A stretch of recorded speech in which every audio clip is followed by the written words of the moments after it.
Welcome to spectrum IAS academy. This is Vaira Sivapothuraju. Spectrum IAS academy 2/1 Brodipet, Guntur, Andhra Pradesh. భారత రాజకీయ వ్యవస్థలో మనం మొట్టమొదట భాగాన్ని తీసుకున్నట్లయితే మొట్టమొదటి భాగంలో మనకి 1వ నిబంధన మనకి ఏమి చెబుతుందయ్యా అంటే క్లియర్గా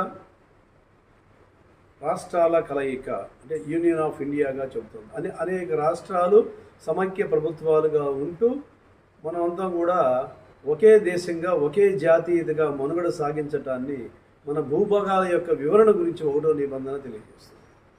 2వ నిబంధన 3వ నిబంధనలో ఏం తెలియజేస్తున్నాయి అంటే మనకి రాష్ట్రాల యొక్క మార్పుల గురించి తెలియజేస్తుంది. 2వ నిబంధన రాష్ట్రాల యొక్క మార్పులు అంటే కొత్త రాష్ట్రాలను మనం ఏర్పాటు చేసుకోవటం కానీ, లేకపోతే రాష్ట్రాలను విభజించుకోవటం కానీ, రాష్ట్ర సరిహద్దుల పేర్లు మార్చడం కానీ, రాష్ట్రాల పేర్లు మార్చుకోవటం కానీ, ఇవన్నీ కూడా 2-3 నిబంధనల్లో ప్రత్యేకంగా మనకి చెప్పడం జరిగిందనమాట.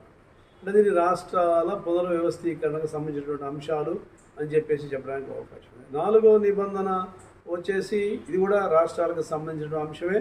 కాకపోతే 4వ నిబంధనలో మనం పేర్కొనే అంశం ఏమిటా అంటే 2-3 నిబంధనలను మనం సవరించేటప్పుడు తీసుకోవాల్సినటువంటి పద్ధతుల గురించి 4వ నిబంధనలో పేర్కొనడం జరిగింది.